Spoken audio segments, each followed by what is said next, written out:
David, tell me a little bit about yourself. A lot of people maybe aren't familiar with the name David Malpass. What do you bring to the U.S. Senate race? Hi, Bob.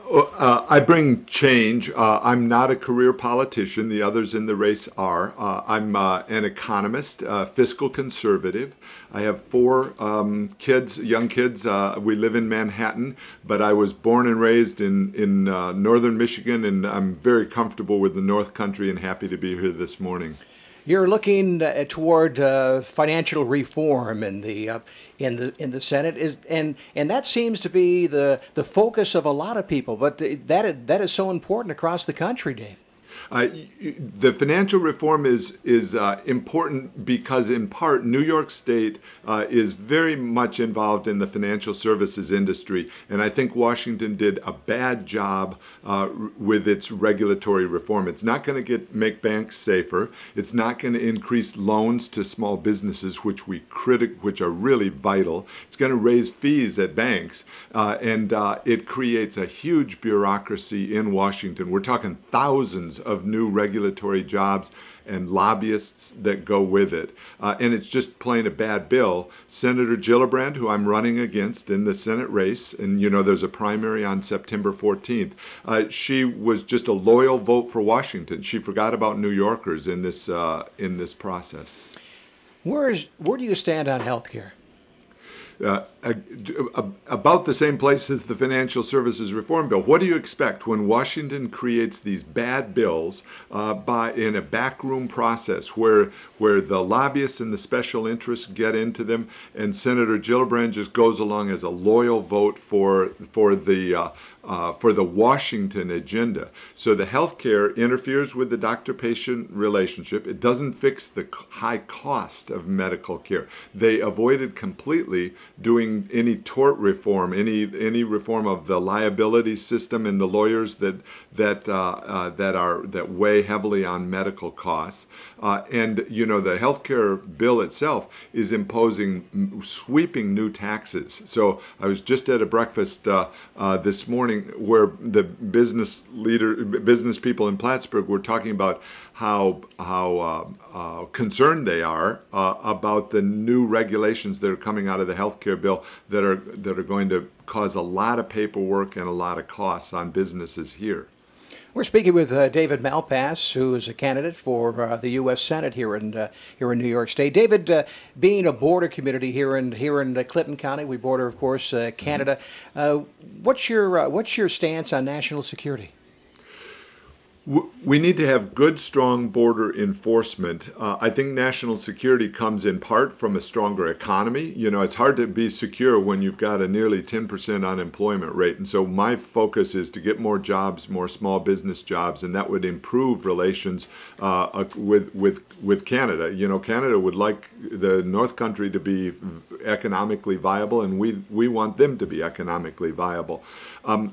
I think we need good infrastructure, and we need to see that Canada and the U.S. can work as economic partners in a secure way with good border controls. And Washington should be providing more funding for that and doing a better job in its own enforcement efforts.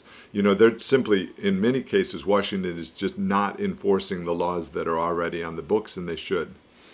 Coming from northern Michigan, you know all about cold weather, of course, Yep. and I want to hear your stance on energy and the environment. Of course, we had the terrible spill down in the Gulf, and I feel so bad for the people down around Louisiana and Alabama, and of course it's now coming down around the coast down to Florida. You've got a feel for these people, but energy and the environment is very, very much in the forefront of your campaign as well. That's right. It's a real tragedy in the Gulf, and I hope and think about it a lot that they are able to repair some of that damage. Now, what should we do as an economy? I think we have to find a balance between very strong environmental considerations and concerns and economic growth. And so I'm against the the cap and trade bill that they've been pushing in Washington, which would end up just being more taxes. And I don't see that that's the way to get a safer environment. I think we need a comprehensive energy reform process that encourages more nuclear power, that encourages more safe drilling of, in some parts of New York State, I think there can be a better balance between the economic development and still have very strong safety regulations. I think we need to be looking at new innovation areas like the oil shale kinds of opportunities that exist both in Canada and in the U.S. So there's a lot that can be done, but right now I think it's trapped in this Washington bureaucracy. One of the things that I object to is President Obama, when the spill occurred in the Gulf, would not waive the Jones Act. You know, the Jones Act prohibits or prevents foreign sailors and ships from doing work in the U.S. area. And so there were these very good cleanup crews offshore that couldn't come into the U.S. Gulf and do the work here for us. And President Obama should have suspended the Jones Act the way President Bush did after the Hurricane Katrina. David, let's end with the president this week signed into law a big overhaul of the financial regulations, and I know that you have strong feelings about this as it pertains to Fannie Mae and Freddie Mac. That's right, Bob. So Washington carefully protected its own. I'm running for Senate because I'm deeply concerned about this culture in Washington of tax and spend and regulate and protect Washington.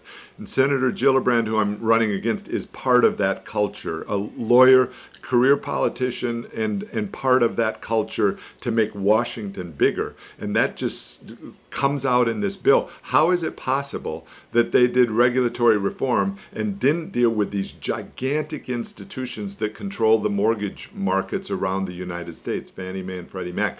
Remember, they run big, giant deficits and yet aren't counted in the national deficit. We're running this year a deficit that looks like it'll be $1.8 trillion, just massive. And that doesn't count the losses going on at Fannie Mae and Freddie Mac.